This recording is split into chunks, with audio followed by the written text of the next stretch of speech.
नमस्कार, SPT news में आपका स्वागत है। पेश है राजस्थान और श्रीगंगानगर हनुमानगढ़ जिले की बड़ी खबरें।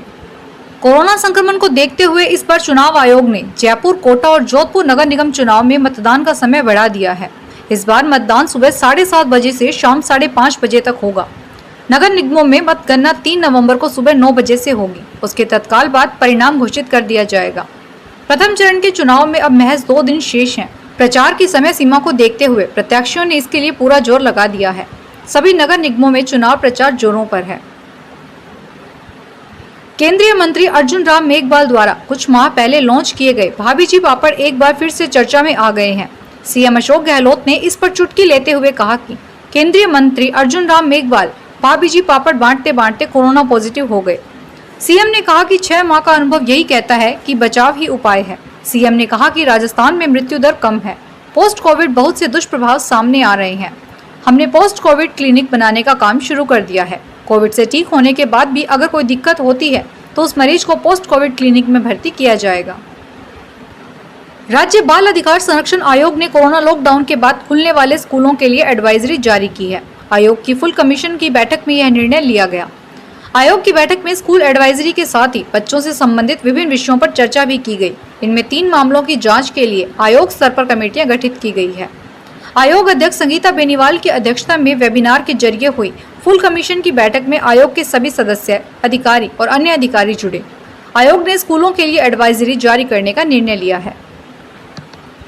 जयपुर जिले के चोमू डीटीओ के खिलाफ एसीबी ने आय से अधिक संपत्ति के मामले में केस दर्ज किया है। एसीबी के महानिदेशक भगवान लाल सोनी ने बताया कि चोमू डीटीओ जगदीश नारायण मीना के खिलाफ आय से अधिक संपत्ति का केस दर्ज किया गया है।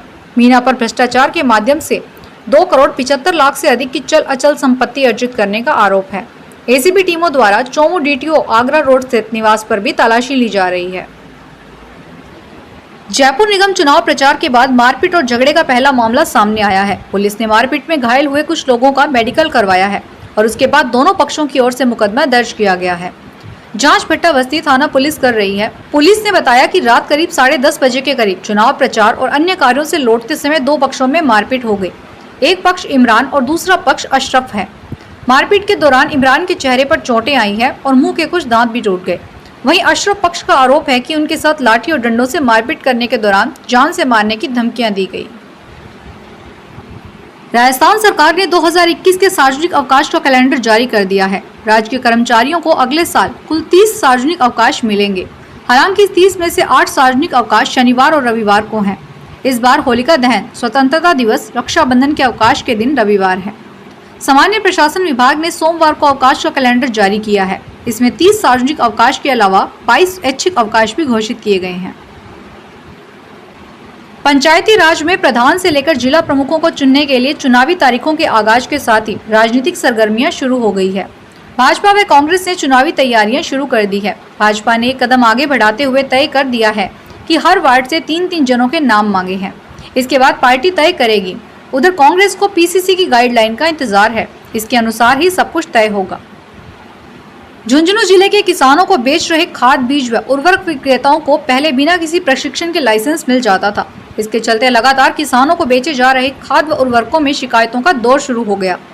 ऐसे में अब नई व्यवस्था के तहत बिना प्रशिक्षण प्राप्त किए किसी भी विक्रेता को लाइसेंस जारी नहीं किया जाएगा, चाहे फिर वह प्राइवेट हो या फिर ग्राम सेवा सहकारी समिति का व्यवस्थापक व प्रबंधक। इन सभी को खाद व उर्वरक बेचने के लिए पहले कृषि विज्ञान केंद्र आबूसर में प्रशिक्षण प्राप्त कर सर्टिफिकेट प्राप्त करना होगा। इसके बाद ही संबंधित महकमा लाइसेंस जारी करेगा। राजस्थान में पिछले दिनों आए सियासी भूचाल में महत्वपूर्ण भूमिका निभाने वाले मशहूर वकील हरीश साल्वे को लेकर बड़ी खबर सामने आ रही है। साल्वे अब अपनी सेकंड इनिंग्स शुरू कर रहे हैं। जी हां, भारत के पूर्व सॉलिसिटर जनरल और सुप्रीम कोर्ट के वरिष्ठ वकील हरीश साल्वे 28 अक्टूबर को लंदन में रहने वाली आर्टिस्ट कैरोलिन ब्रोसार्ड से शादी रचाने जा रहे हैं। शादी चर्च में होगी। गौरतलब है कि 65 वर्षीय साल्वे ने 38 साल के रिश्ते के बाद अपनी पत्नी मीनाक्षी को जून में कानूनी तौर पर तलाक दिया था। नए जमाने का नटवरलाल। जी हां, वर्षों की मेहनत और प्रैक्टिस के बाद नागौर के डॉक्टर रामकिशोर डोगीवाल ने जो डिग्रियां प्राप्त की, उन्हीं की फोटोकॉपी पर शातिराना तरीके से अपनी फोटो लगाकर दौसा के नटवरलाल ने कई लोगों की जान से खिलवाड़ किया। नए जमाने के नटवरलाल ने न केवल लोगों की जान से खिलवाड़ किया, बल्कि निजी अस्पताल संचालकों से भी लाखों रुपए का चूना लगाया है। 1 महीने की मेहनत के बाद सिंधरी पुलिस ने आरोपी को जोधपुर से दस्तयाब कर गिरफ्तार किया है। पेश है श्रीगंगानगर हनुमानगढ़ जिले की बड़ी खबरें। श्रीगंगानगर जिला मुख्यालय के जवाहर नगर थाने में पदस्थापित पुलिस कांस्टेबल को 10 लाख रुपए की रिश्वत लेते हुए जयपुर में बुधवार को एक होटल में रंगे हाथों गिरफ्तार कर लिया गया। रिश्वत की यह रकम एनपीडीसी एक्ट के एक मुकदमे में आरोपी को राहत देने के लिए मांगी गई थी। इसके पहले परिवादी शिकायतकर्ता से 16 लाख रुपए की रिश्वत वसूली जा चुकी थी। रिश्वत के इस खेल में जवाहर नगर थाना प्रभारी राजेश सिहाग भी शामिल है।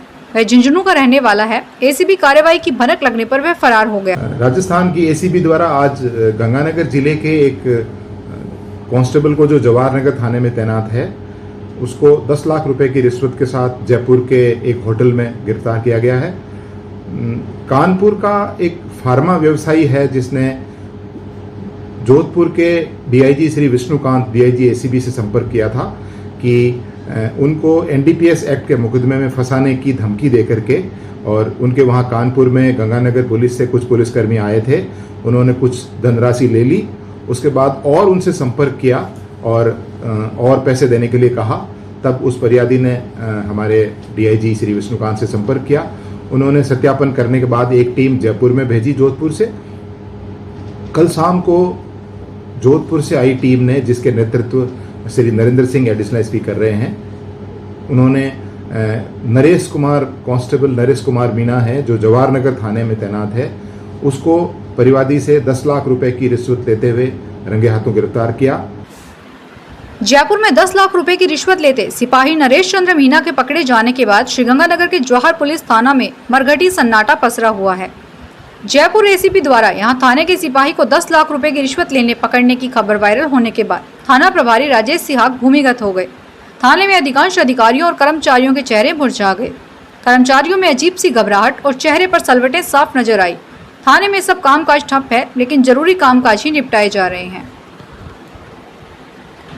श्रीगंगानगर में शुद्ध के लिए युद्ध अभियान को लेकर प्रशासनिक टीम ने आज दूसरे दिन भी छापेमारी की। इस दौरान मिलावट की आशंका के चलते खाद्य पदार्थ निर्माताओं और विक्रेताओं की यहां जांच पड़ताल की और सैंपल लिए गए।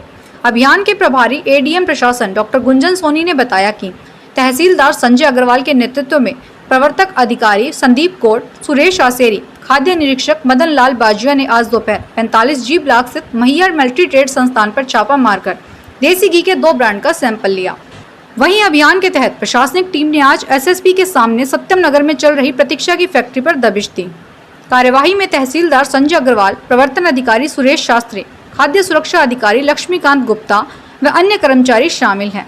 टीम ने इस फैक्ट्री से पतीसे का सैंपल लेने की कार्यवाही शुरू कर दी है। तहसीलदार संजय अग्रवाल ने बताया कि यहां बड़े पैमाने पर पतीसा का निर्माण और पैकिंग का काम चल रहा था। समाचार लिखे जाने तक मौके पर कार्यवाही जारी थी। विस्तृत जानकारी देर शाम तक पता चलेगी। श्रीगंगानगर जिले भर में त्योहारों के समय खाद्य पदार्थों में मिलावट होने की संभावना को देखते हुए शुद्ध के लिए युद्ध अभियान आगामी 14 नवंबर तक जारी रहेगा। इसके लिए जिला स्तर पर प्रबंधन समिति व उपखंड और ब्लॉक स्तर पर जांच दलों का गठन किया गया है। मौसम में बदलाव और गुलाबी ठंड के साथ ही श्रीगंगानगर जिला चिकित्सालय में सर्दी, जुकाम और बुखार के मरीजों का आंकड़ा बढ़ने लगा है। अस्पताल की ओपीडी में पिछले एक सप्ताह से इन्फ्लुएंजा लाइक इलेंजेस की रोगियों की संख्या बढ़ गई है। पीएमओ डॉक्टर केएस कामरा ने बताया कि 2-3 दिन से ओपीडी में 1500 से अधिक रोगी जांच के लिए आ रहे हैं। इसमें अधिकांश सर्दी खांसी वाले ही हैं। श्रीगंगानगर में कोविड-19 महामारी के कारण राज्य में विद्यालय संचालित नहीं किए जा रहे हैं। इस दौरान विद्यालयों के ऑनलाइन कक्षा संचालित करने के नाम पर विद्यार्थियों व अभिभावकों से फीस मांगी जा रही है। फीस के लिए दबाव बनाने के लिए बच्चों को शिक्षा से वंचित करने की चेतावनी के साथ अभिभावकों को प्रताड़ित किया जा रहा है। ऐसे में निदेशालय प्रारंभिक शिक्षा बीकानेर के उप निदेशक चंद्र किरण पंवार ने सभी जिला शिक्षा अधिकारियों को निर्देश दिए हैं कि विद्यालय खुलने तक फीस संबंधी कारणों से कोई भी स्कूल किसी भी विद्यार्थी को शिक्षा से वंचित नहीं करे। ऐसे मामलों की शिकायत पर तुरंत कार्रवाई कर निदेशालय को सूचित करने के लिए कहा गया है। श्रीगंगानगर जिला कलेक्टर महावीर प्रसाद वर्मा ने सरकारी स्कूल के प्रधानाचार्यों को कोरोना संक्रमण से बचाव के लिए जागरूकता अभियान चलाने के सरकारी स्कूलों के प्रधानाचार्यों को जिम्मेदारी दी है।